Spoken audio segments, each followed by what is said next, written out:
আলোচিত অভিনেত্রী সাদিয়া আয়মান ও জনপ্রিয় নির্মাতা রেদওয়ান রনির প্রেম নিয়ে শোবিজ অঙ্গনে চর্চা প্রতিনিয়তই। তবে দীর্ঘদিন তারা দুজনে নিজেদের বন্ধু বলে দাবি করলেও রনির জন্মদিনে গত ২০ অক্টোবর সেটা আর বন্ধুত্বের দেয়ালে সীমাবদ্ধ থাকেনি। কারণ ওই দিন রনির জন্মদিন উদযাপনের জন্য সাদিয়া রাজধানীর একটি রেস্তোরাঁয় আয়োজন করেছিলেন বিশেষ পার্টি। সেদিন এক ছাদের নিচে হাজির হয়েছিলেন তাদের সহকর্মীরাও। তারকাবহুল সেই পার্টির ছবি নিজের ফেসবুকে প্রকাশ করেন রনি। ক্যাপশনে লেখেন, আমার সবচেয়ে ভালো সারপ্রাইজ পার্টির পরিকল্পনা করার জন্য আমার প্রিয়তমাকে বিশেষ ধন্যবাদ। রনির সেই পোস্টে সাদিয়া লেখেন, আমার জীবনে যা পেয়েছি তার মাঝে তুমি সেরা। এরপর সবার কাছেই প্রকাশ পায় সাদিয়া রনির প্রেম কাহিনী।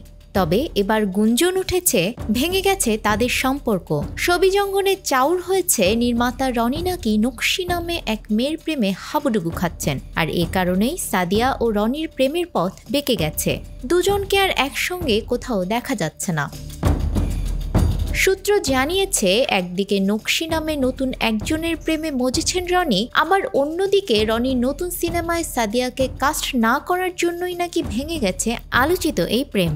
এ সম্পর্কে জানতে নির্মাতা রনির সাথে মুঠোফোনে যোগাযোগ করা হলে তিনি সাড়া দেননি। রনির সঙ্গে দূরত্বের খবরে সাদিয়া আয়মান গণমাধ্যমকে বলেন, এটা জানতে হবে আপনি কোথা থেকে শুনেছেন। এটা একটা ভুল ইনফরমেশন।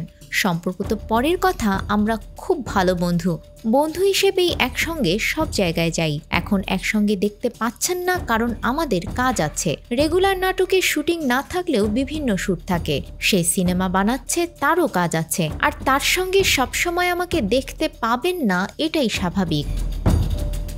তবে নকশি নামের যে মেয়ের সঙ্গে নির্মাতা রনির প্রেম চলছে, এখনও দেখা মেলেনি তার। ভক্তরা তাকে দেখার অপেক্ষায়।